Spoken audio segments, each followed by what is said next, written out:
Hey, folks, welcome back to Close Ups. And this is part 2 of our retrospective on John Guillermin's King Kong.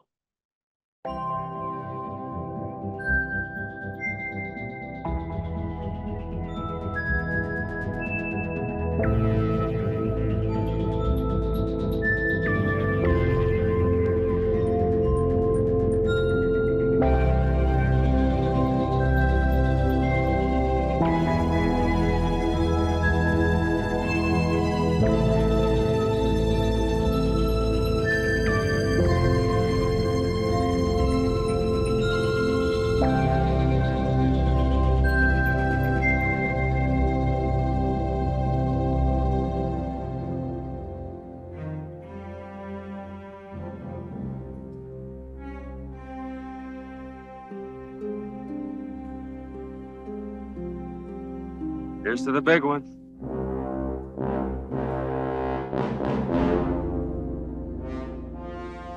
Unlike the other films, Fay Wray was always kind of a victim, always screaming, to the point where I felt like I was sterile by the end of the film, even at age 6 or 7. You know?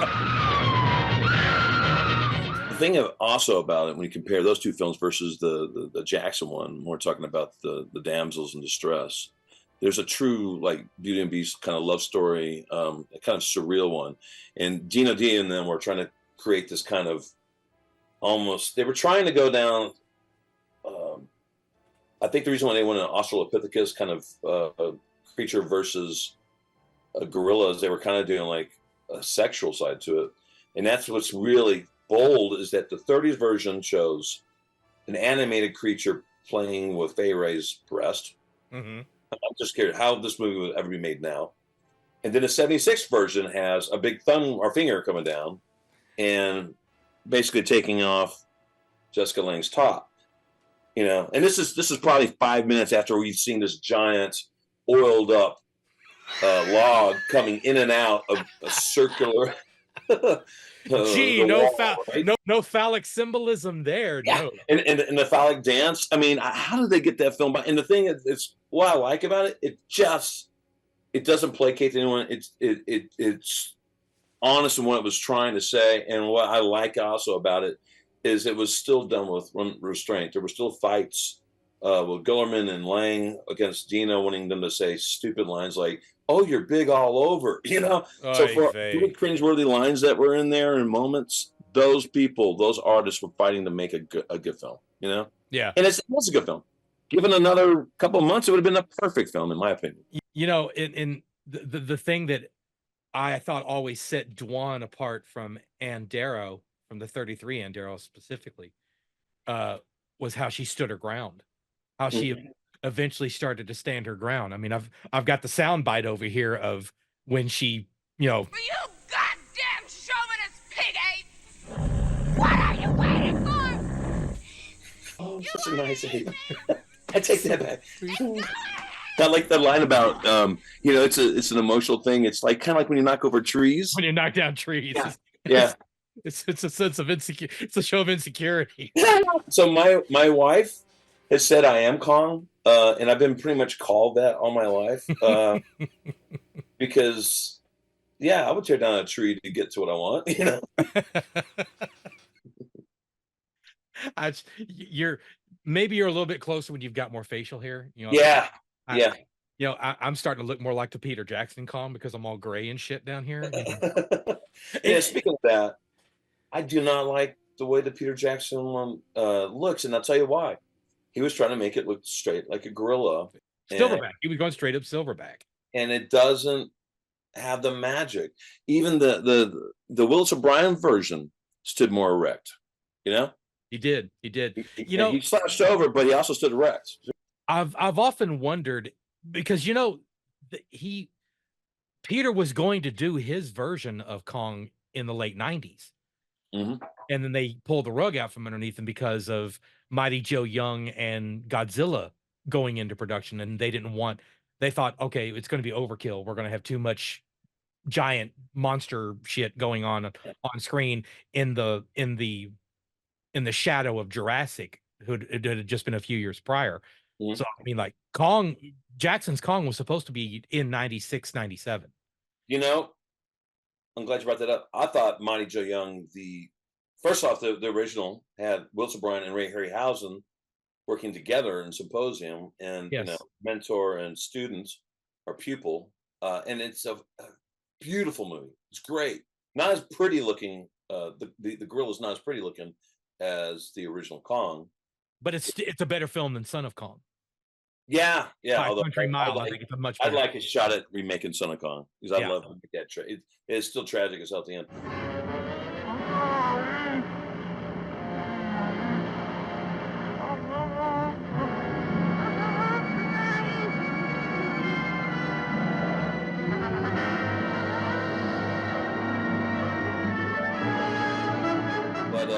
But the Mighty Joe Young remake was really quite beautiful. And who was it involved with that film? Rick Baker. In Mighty Joe Young? Yeah, Rick Baker. Oh, the remake of Mighty Joe Young. Yes, yes, yeah, absolutely. Yeah. Yeah, Fantastic looking ape in that thing. yeah, I mean, Rick Baker's makeup is unparalleled. And the CGI stuff, I'm not trying to poo-poo CGI. It has its place, but there's also a beauty to having a mesh of practical where I don't feel like I'm inside a Disney cartoon every frame. You know what I mean? Right. And I honestly, I could give a flying fuck, and excuse my French, Please. for the legendary the Kongs. And though Brie is a phenomenal actress, she is sadly the least. There's the least chemistry between her character and Kong on that Skull Island one, Yeah. And that Skull Island one looked really good. It was beautiful. Had some great moments in it, but it was just zero chemistry for me. Yeah. And I don't even think that it was really even supposed to be about Kong's relationship with her. I think it was just more or less Kong's relationship with his surroundings. Yeah, it's just about all his the legendary just Toho stuff to me. Yeah. I don't think they were even trying to play that angle up. I think they knew better at that point. I think they knew better because they knew that there was no end to that. They knew they weren't going to leave the island. That was never their intent to get him off the island. So there's no real reason to have that Beauty and the Beast relationship going on. It was just the beauty was his habitat, I guess. The beauty was Skull Island rather than, any character that you might put in his path or at his side, be it friend or foe. I don't hate those films, just like I don't hate Peter's swing at it. I can't sit here and say I hate that movie because it's still Kong. Right. It just doesn't have his death scene in Jackson's 05 version devastates me. Here's the thing. They had James Newton Howard. Say again? Yeah. That James Newton Howard did the score.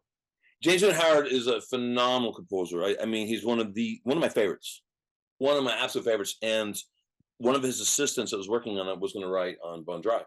So I was really excited to hear that they were working on it, but he got brought in last minute after Howard Shore was taken out of the equation. I'd love to hear what Shore did. I'd love to hear that score.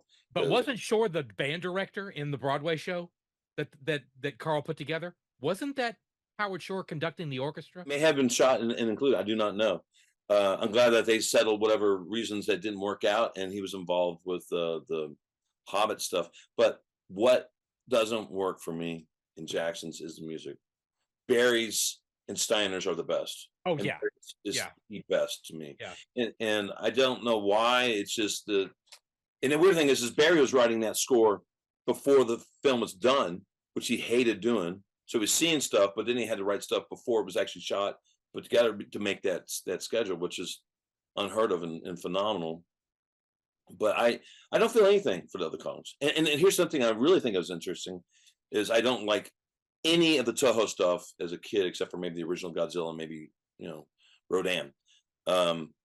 Because they look like men in ape suits or men in suits. Oh God, the Toho Kong stuff is horrible. But then you got Rick Baker, the dumbest shit in the world. I hate it. And you got Rick Baker, a man in an ape suit, and as much as I I have a real hard time with the whole. It's a Carl Rambaldi Kong production with Dino De Laurentiis, and then with a little side note to Rick Baker. Rick Baker killed himself for that movie, you Yeah. know. And That- Rambaldi did some really good. I can't knock what he did because all the movement of the face was Rambaldi, but that giant turd robot $1 million just sitting there doing nothing, and De Laurentiis trying to save face by saying it's me and my boys made this Kong. That it. I hate that. I hate that they slided Rick Baker during the Oscars and that they just got a visual effects award, because Baker's his spirit is in that creature. You can feel it. You know what I mean? Yeah. I mean, it's all about the eyes. Rick Baker, not exactly a familiar Hollywood name, yet for months Baker put on his giant contact lenses, climbed into a monkey suit, and went before the cameras. In fact, Rick Baker was King Kong. The Oscar recognizes the total achievement in special effects, no individual award for Baker, and that drove him ape. Just the fact that I designed Kong, sculpted Kong, built Kong, and played Kong in the picture, and the fact that I didn't receive the credit that was virtually nothing, and that somebody else is receiving an Academy Award for that is upsetting. Yeah. And again, dovetailing back to the Peter Jackson remake, that's the scene that really just devastates me. Is that, granted, it is all CG, and I'm not a fan of just like you, the overuse of it, but when you see the life leave his eyes is what gets me in Jackson's version, where you just see his eyes glaze over and he's gone. I mean, because no shit, we know he dies at the end. Yeah, that's always the famous, when you take somebody that has no idea what happens in Kong. That happened the night we went to the 76 remake of it. My old man was coaching a girls softball team, and he was taking a bunch of the girls from the softball team and me, because he knew I wasn't going to shut up about it. And one of the girls said, she goes, but it just sucks when he dies at the end. And about 2 or 3 of the other girls looked at us and said, he does? And I'm looking at them going, have you never seen Right. you know nothing about Kong at all? I mean, yeah. This is no big shock. And I said, well, it was going to be a shock to me until you screwed it up. Yeah. And it is, when I did it. of all of them, it is the most tragic to me. And it's also the one I personally, it has resonance to this day. It was the Twin Towers, which are now gone, which is a tragedy within itself. And it almost wasn't. That they almost had to shoot on the New York State building because they were having a hard time negotiating that situation. So I applaud them for making that happen. And I think that kind of makes it feel like it's part of at least our generation, because we didn't live in the past. We didn't live in the 30s. The Twin Towers are not gone. And John Guillermin was a phenomenal director of tragedies. The Blue Max was the next film I saw. Towering Inferno, Kong, and then several years later, I watched the Blue Max, and I was like, "Of course I'm going to watch this." The director of King Kong, Right? And it's one of his best films. Again, one of his best scores is Jerry Goldsmith's music.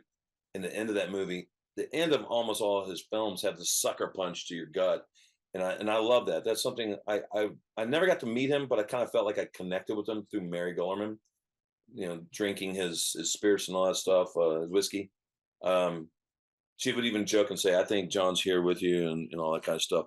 But the man seemed to capture how I look at the world, and I think that the beauty of Kong is the tragedy. It really is, and it's as much as I hate that it happens, it's probably the most powerful moment in the entire film. Obviously, it's intended that way. Just by seeing the look of agony on Jessica Lange's face, that it's like somebody took her dog out in the middle of the street and shot it. And that's how we feel. That's how we all feel. Like, no matter how much havoc he was wreaking in the streets, I've always felt terrible for that poor woman that was on the floor of the subway.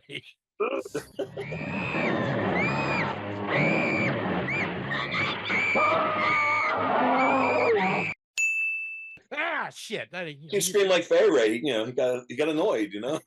it's like, damn, that was cold. That was so harsh. So one thing that I read somebody complain, and it just made me want to, if I could visually slap someone through the internet, it wanted me to do it. Somebody complained about how she got down off the building so quickly. I mean, it's called compression of time, moron. And I could see why there was confusion to him, because what I really, really, really like about Guillermin is he kind of created this surreal fantasy world, because it opens in silence when you see the Petrox ship. And then you hear the sounds come in, right? And then you got the cool movement, which is cinematography is always gorgeous. And then you got this beautiful music coming in and the title and his name, blah, blah. And then at the end, after he falls, it's silence and a heartbeat. And then music, and then slowly the sounds of the crowd are there. And I could see how that kind of threw people off. But to me, that showed, a phenomenal director who was very assured of what he wanted to do.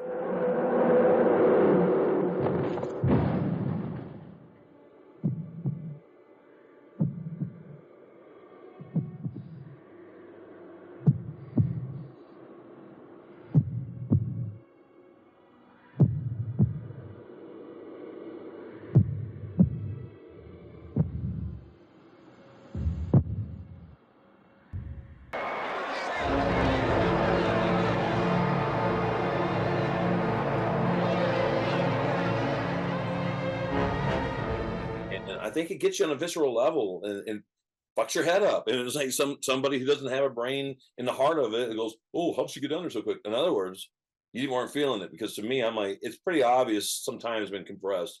Yeah. And a point of view of dying in disgrace with people on your chest, all the blood on it. My dad, so I stayed away from my family, right? And I got be with my family afterwards, and I was like, "What'd you think of the movie?" My dad was not. He was an emotional man, but he was, I was a kid, so I was more emotional. He's like, damn, could they shut him up more? I mean, Yeah. they killed on that, didn't they? It was brutal. What launched this idea was the 4K release. Right. What are your thoughts on it? I mean, I remember whenever I heard about this, and hang on, I'm trying to get not the blue. Beautiful, man. It's gorgeous. Steelbook. I love my Steelbook collection. I've got, don't hate me, but I've got Peter Jackson's song. I love Jackson. I mean, Jackson came to, just like in Lord of the Rings, when all the flares are going up and they're coming to save the day. You know how they were doing signals like that. Yeah. Jackson did that for me and Harry Knowles for Ain't It Cool? They're our Kickstarter. Ain't It Cool TV show is just such a refreshing change, and jump on and donate some money to him. Let's see if we can make it happen. I love the man, but I'm not gonna lie, I don't love his film. One film or two films, I understand why he made it. It's probably like, I probably wouldn't remake North by Northwest. I definitely would not try to make King Kong again, because I would. Let me tell you why I like Guillermin, like how he affected me as a young filmmaker. I'm sitting in the audience, and he's putting the camera in the middle of the action, just like Spielberg did with Jaws, right? Mm-hmm. So unlike the Wilts O'Brien, black and white classic original where the camera's locked off and you get to watch all this phenomenal. I mean, Wilts O'Brien's Kong has so much personality for an animated, a piece of rubber with armature, by Marcel Delgado. There was so much magic and heart in that as well. But go and put this camera in the middle of it, and you feel, when people are looking up, the fear of that wall getting torn down and all this, you feel this emotion, and the camera work is phenomenal. It's not locked off. You're right in. It's like a roller coaster ride, and it doesn't let you go until the very end. Even that last shot, pulling back, the crane shot. This is what I was asking you, because I haven't gotten to it yet. My 4K player is not working, so I had to stream it. So I stopped until I can get it fixed. At the end, can you see the guy with the white flag in the audience, in the crowd? Have you not? I've never noticed that, and I guess that really doesn't surprise me. They only had so many hours and takes before people started looting and stealing parts of Kong's eyes and teeth and finger. Yeah. It was a nightmare, and somehow they pulled it off. And there's been all kinds of guesstimates up to 30,000 extras that weren't being paid. a lot of drunks and druggies were out there, and there's some jackass waving, blowing the shot when no one. They had video assist on that film, but they probably didn't see that. Because how are you going to see this one little guy in the background? I'd seen the movie. You and I probably seen the movie. I'm guessing 20 times. Oh, right? Please. No, I think you can. And you haven't seen it. That's awesome. You could probably multiply it by like 3 or 4. I mean, as many years as that film has been around, I'll watch it several times a year, every year. I had it record on VHS, so I had the VHS version, which is fun to watch when he gets stomped on. Charles Grodin gets stomped on. When you see the hat in the ground. Well, I don't think I've ever seen a cut with the cheesy pimp car being thrown or something like that. Do you remember that one? I remember hearing about it, but I don't think I've seen it. I mean, I've seen it, yeah. Granted, the TV. Well, getting back to the 4K release, it's on there. The TV extended cut is on there. But it's that's not the streaming. Yeah, it supplies a streaming number. Yeah, but they don't have that version. Yeah, if you put the digital code in, all you get is a theatrical release, which doesn't shock me at all. Yeah. So here's the thing: my beef with the 4K releases is that my player isn't working, so I can't actually watch it. Other than you can't watch it. Can't watch it. But my beef is it's just like visually, I want a film that looks its best. Kong has so many. 76 Kong has so many moments of bad process shots that I'm kind of concerned that the best resolution isn't going to be the most flattering display of the film. There's some moments where I don't want to see. For example, when they jump off the rocks into the water, you can see on the left-hand side of the screen where they climbed up. Did you know that? No. How have I been missing all this shit? Is this stuff that you just found out recently, or is this stuff? No, this is stuff that I've picked up over the years of this loving film. But so. Hats off to these guys for a beautiful box set. Beautiful. And so far from what I've seen, the resolution looks great. But as a filmmaker, I also want, the supplemental to be there. And Paramount kind of screwed their DVD release, and it was like an afterthought. This is released to make some more money. And the same thing with 4K. There's no supplemental. Now we have the supplemental on the one before is my favorite. And it's beautiful box. The Shout Factory. The most accurate, The Shout Factory release, as how it's commonly referred to. Do you? What are your thoughts on which one's your favorite? Well, the Shout Factory release, I think, is a much more Kong fan friendly version of it. But I still feel like it's missing something. Even that still felt like it seems like the European releases of these films get much more love than the U.S. releases do. But their artwork is bogus. The artwork is the steelbook that they did of this release that we just got has a lot more supplement materials, but the artwork is like this. The steelbook is like this red and gold. And I was like, is this Flash Gordon or is it Kong? Yeah, it's just like some people. I don't know what it is. Like, do you remember the comic book that came out in the 70s of Kong? It was the 30s version of Kong that they did the comic book of. Do you remember that? Vaguely, yeah. It was all blue. It was colored blue and everything. Yeah, it had moments in it, but I'm telling you, like the marketing of the 76 version, when this came out close to Star Wars, both of these films knew how to market and franchise unlike anything else. It's like a pop culture experiment and an experience, right? The trading cards that we had were just gorgeous, man. I've still got them somewhere. I had them until somebody lifted so much of my stuff from my childhood. It was amazing. But you still have the glasses, you bastard. Yeah, well, I bought those for my birthday, and then Bonnie and I moved, and one of the 4 got cracked. I thought they were all gone. So when I saw they had 3, I was like, "Yay!" But you probably had the time. What's that? I had the whole set at one time, and I don't know. After so many moves, they ain't cheap now. What about the Viewmaster? Yeah, did you have that? The Viewmaster? I did, and all my Viewmaster shit just disappeared whenever I went off to the Navy. And on that, they had that Carlo Rambaldi. I mean, dude, I struggle, and I know that Guillermin was talking about how he hated the second unit on that whole ceremony in New York thing because the cameras just go dead. That needed the movement in it because that I call it a turd because that's all it was. It just stood there. It didn't do anything. You had Rick moving around. Cut it out, man. Just throw away the $1 million. When he drops the pieces of the cage, his wrist goes back so far. It's the most unnatural movement you've ever seen, because his arms are completely stiff and it just yeah, and that's after they made him lighter, because when they were heavier, they were falling too fast. It looked stupid, or vice versa. So did you know? I don't know if you know about this, but the mechanics of the thing, they were down for 2 or 3 days because somebody. Yeah, I know what you're about to say because it's in this. Yeah. Oh, you read it? Oh, I've had it for yeah. What did it say? Go ahead and finish my sentence. Where, and I can't remember who was it. Was it supposed to be for Dino or for John? I don't know. I don't know who it's for. I just regardless, the text just basically had him going like this. Can you imagine seeing that giant hand for 3 days like that? It's stuck, flipping the biggest bird in film history. His ass have been. I don't get very angry on set often, but his ass has been fired and gone. Okay, so one thing. A funny thing to put on your resume. So how'd you get shit canned from Dino? Well, depending who was hiring, they probably said, "Oh, that's funny. You got another job." So one thing I thought was really interesting, and I I've worked with a lot of really super. I love working with Italian artists, and Dino D, for all his weaknesses, his least strength was he wanted to make these showman like spectacles, right?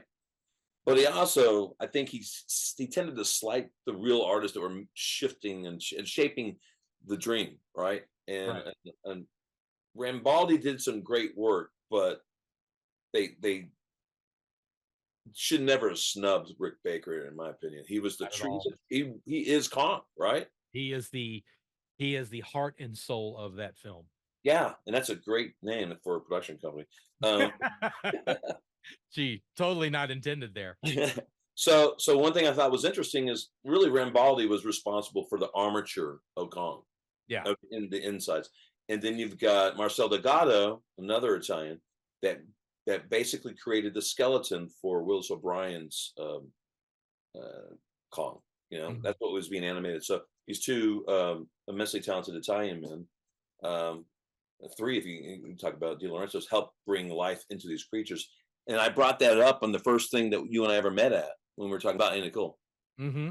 That's why I was hired by Harry Knowles, is that I do have that kind of knowledge of stuff. And, I grew up just reading everything under the sun that is, it's there. Like you can just see it in a second on the internet now, but you used to have to like struggle to find out how an armature was made, how they secured it by the feet and all that stuff.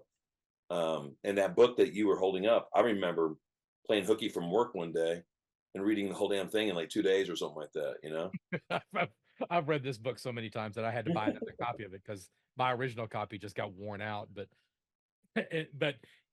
you and I were discussing a couple of days ago how it was a good book, but it's not as good as we remembered it when we went back and read it recently. Like, because anybody that knows anything about any kind of, I don't know what you would call it, a documentary book about the making of a film, everybody's Bible since the 70s has always been Gottlieb's The Jaws Log. Jaws Log. It is the gold standard by which all other books like this are judged. And this ain't no Jaws Log. There's no Jaws Log. It's not even really a Kong log. It's like the guy seemed like he kind of missed it's a Kong log, all right. But that Kong log with all the oil on it, oh my God. And I don't think that they could get away. I mean, I still to this day do not know how they got away with undressing or having a giant beast fondle a woman in her upper regions. Well, but again, they did it in 30. Hell, in 33, not only did he fondle her, he smelled his fingers after he did. So I'm like a gentleman. Do that in 76. I'm like, thank God for that. Talk about getting me too'd. Yeah, right. Yeah. Calling the original Weinstein.